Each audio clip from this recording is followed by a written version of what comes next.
namanya. Sekarang menyangkut etnis Cina. Sebetulnya Cina itu dengan kita kan satu gen aja. Ya, Cina, Jepang, Korea, apalagi Thailand, Vietnam, Kamboja kan satu gen. Kalau kita misalnya ke Amerika, ke Eropa, di situ bersama dengan kawan Cina, mereka tidak bisa bedakan kan, mana yang Indonesia, mana yang Jepang, kan tidak bisa bedakan. Kalau udah biasa, sama aja dari kita, Indonesia Spanyol, Indonesia Jerman, Indonesia ini kan tidak tahu kita. Pokoknya Londo, itu Londo lipat. Saya bukan Londo, saya juga Londo Jerman, Londo, kan itu kan. Nah kita pun juga begitu. Dengan kita itu satu gen, jadi tidak ada masalah. Nah sekarang dengan Arab itu datang ke sini, itu sendirian, tidak pernah bawa istri. Tidak pernah ada perempuan itu dari Arab sini, tidak ada, laki-laki semua kawin dengan pribumi. Iya, tidak ada Arab itu, tidak ada. Jadi semua etnis Arab yang ada di Indonesia ini, semua itu sebenarnya bukan orang Arab, itu orang pribumi. Nah ini ya saya lama dibagi. Coba sekarang lihat kawan-kawan kita ya, saudara kita yang tipe Arab, kalau yang di Jawa berbahasa Jawa lebih meduk daripada kita. Coba, ini kan semacam kodrat ini. Semua coba lihat ini yang apa pengacara yang di Surabaya itu. Terus itu lagi ulama yang tipe Arab yang biasa manekipan itu. Kan vokalnya vokal Jawa. Iya vokal Jawa, jadi lebih meduk Jawa ini daripada kita. Itu kan aneh. Itu kan Tuhan menunjukkan.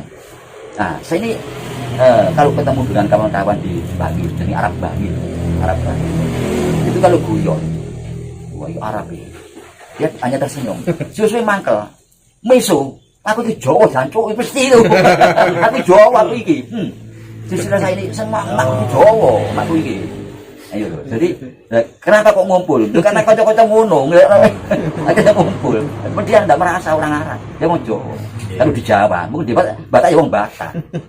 Itu. Jadi tidak ada masalah sebetulnya. Oleh karena itu seperti Bung Karno dulu waktu menghapus kewarganegaraan ya, dari supaya tidak ada kewarganegaraan double supaya tunggal. Itu Arab tadi istimewakan. Kalau Cina itu kalau tidak melapor di asing. Kalau dia jadi warga negara Indonesia, dia harus melapor ke pengadilan. Dia warga negara. Arab enggak. Menang kalau dia langsung dari warga negara.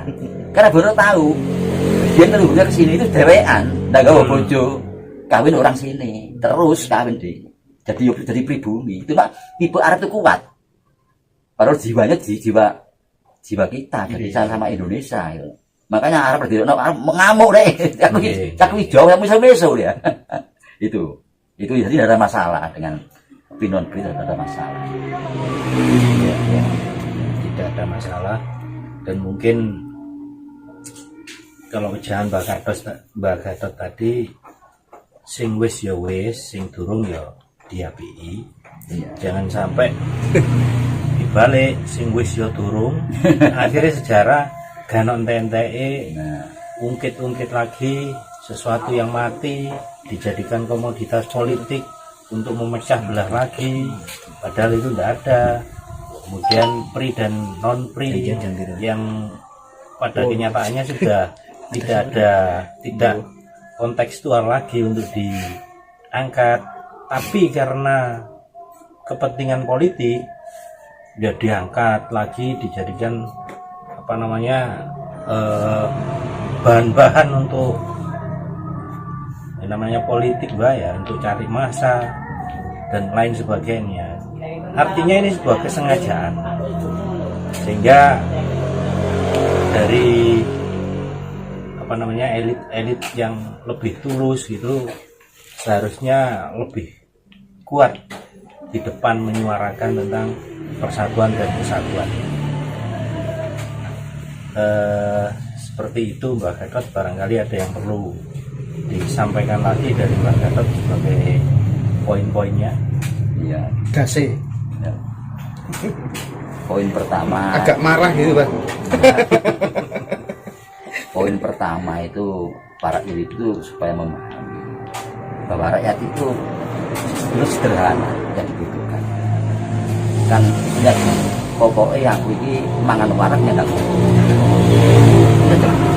Mangan warak nyandang mutu.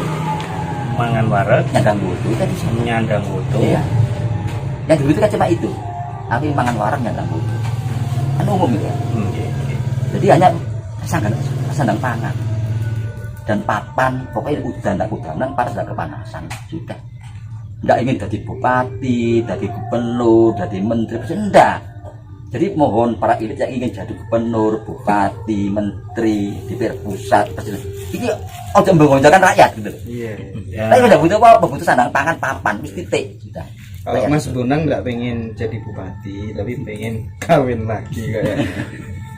Ya, 3 tadi sudah cukup. Sandang, papan, pangan. Ya. Dan terus para elit itu, ya itu tadi sebagai saya sampaikan yang gila, untuk bisanya kita ini tercerahkan, kita harus sadar tentang sebagai bangsa Indonesia dan akan memperservasi diri. Inilah pencerahan tentang jati diri itu. Dia sendirinya ini tidak perlu ada apa cara atau ajaran bagaimana kita sebagai jati diri. Jika kita menyadari tentang persatuan dan kesatuan bangsa, kita akan terkonservasi Dengan sendirinya. dia sendirinya lahirlah itu tercerahkan. Oke. Jadi mungkin Mas Hendra ya, di skala kecil di kelompok kita, baik kelompok apapun itu seharusnya persatuan dan kesatuan itu sudah terrefleksikan. Iya. Bukan persatuan kalau punya 2 atau 3 pacar kemudian bersatu, bukannya seperti itu maksudnya Mbak Gatot. Ini persatuan sebagai sebuah bangsa yang terrefleksikan dengan kedamaian persatuan di tingkat kelompok-kelompok masyarakat, misalnya di LSM, di pemerintahan, di tingkat desa, di tingkat atasnya lagi, seperti itu kan bisa terbaca. Kalau di sebuah kelompok saja sudah tidak bisa bersatu, apalagi sebagai sebuah bangsa. Tapi Mbak Gatot, orang Indonesia itu bisanya bersatu kalau ada common enemy. Misalnya, Ini nggak jelas common enemy-nya. nah ini yang harus kita perjelas. Mungkin Mbak Gatot bisa punya keberanian untuk iki le musuh nih saiki. Apa rek common enemy ini, Mbak? Kenapa, Mbak? Maksudnya gimana maksudnya? Nah, seperti ketika pertempuran 10 November Surabaya, semua lapisan, semua golongan dari pondok pesantren, dari kampung-kampung, dari para perantauan bisa mekat satu tujuan. Iki kono musuh, ayo dihancurno. Jelas musuh bersamanya itu jelas, Mbak. Nah, Iya. Sekarang ini gimana, Mbak? Musuh bersamanya apa ini, Mbak?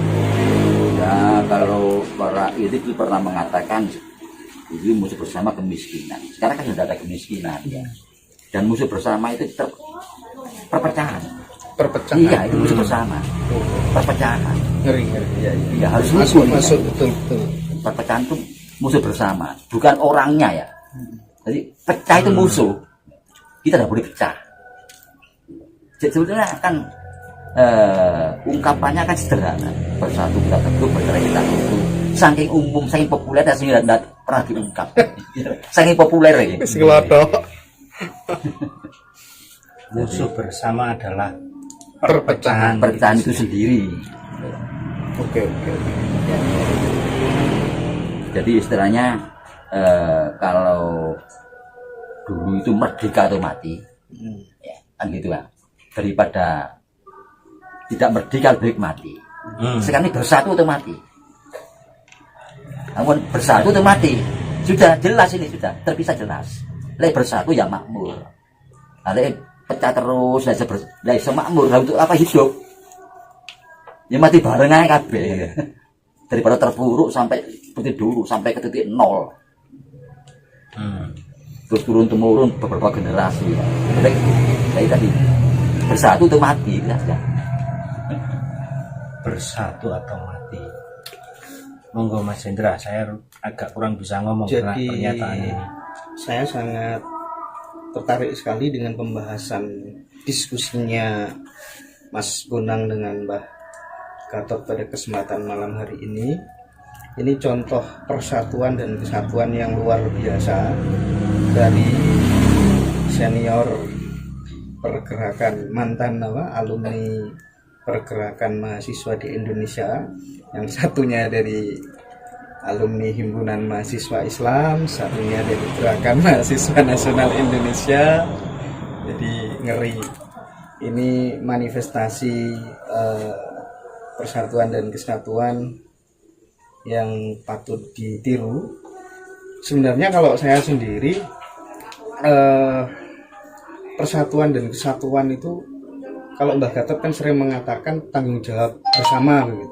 Kalau saya lebih pada ketuhanan yang Maha Esa itu sebenarnya menjadi tanggung jawab spesifiknya itu ya para ulama, para kiai, para pendeta dan lain sebagainya. Kalau sila kedua itu tanggung jawab realnya guru-guru, para pendidik, para dosen.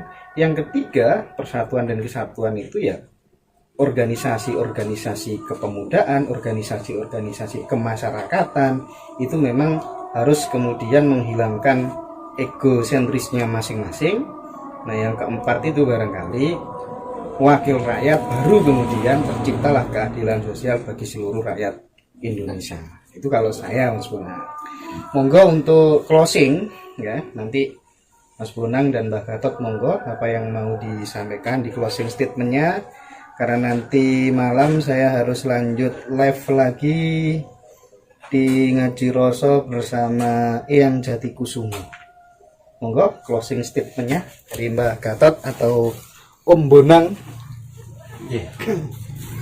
Yang mudah dulu saya kira untuk saya ini sebuah pencerahan luar biasa dari Mbah Gatot kepada saya, sehingga bagaimana saya bisa berkontribusi walaupun kecil-kecilan untuk mempererat kesatuan dan persatuan tadi dengan cara saya sendiri, Mbak. Sebuah energi baru bagi saya. Mugi-mugi walaupun kecil bisa berarti untuk menyemai bibit-bibit persatuan dan kita menangkis sesuatu yang berpotensi untuk memecah kita sebagai sebuah negara. Saya kira itu, dan monggo Mbak Gatot sekaligus nanti ditutup pertemuan live kali ini oleh Mbak Gatot. Monggo Mbak Gatot. Kembali kepada pembukaan tadi bahwa persatuan dan kesatuan bangsa ini satu-satunya syarat untuk kita sebagai bangsa menjadi bangsa yang makmur dan besar. Karena syarat yang lain sudah ada. Cukup semuanya. Nah, itu kenapa demikian? Karena sejarah mengatakan demikian. Kita berkali-kali bangun bangsa negara besar satu sekian kali. Nah, ibarat rumah tangga, kalau selalu bertengkar bapak dengan anak dengan istri, kan rezeki atau modul atau teko kan balik. Okay. Nah, demikian juga bangsa ini, keluarga besar. Kalau kita rukun kan makmur. Jadi itu yang penting, bahwa kita buat ini berdasarkan informasi dari sejarah bahwa persatuan itu satu-satunya syarat mutlak untuk kita menjadi bangsa yang besar dan makmur. Matur sembah nuwun Mbak Gatot. Hiduplah Indonesia Raya. Merdeka.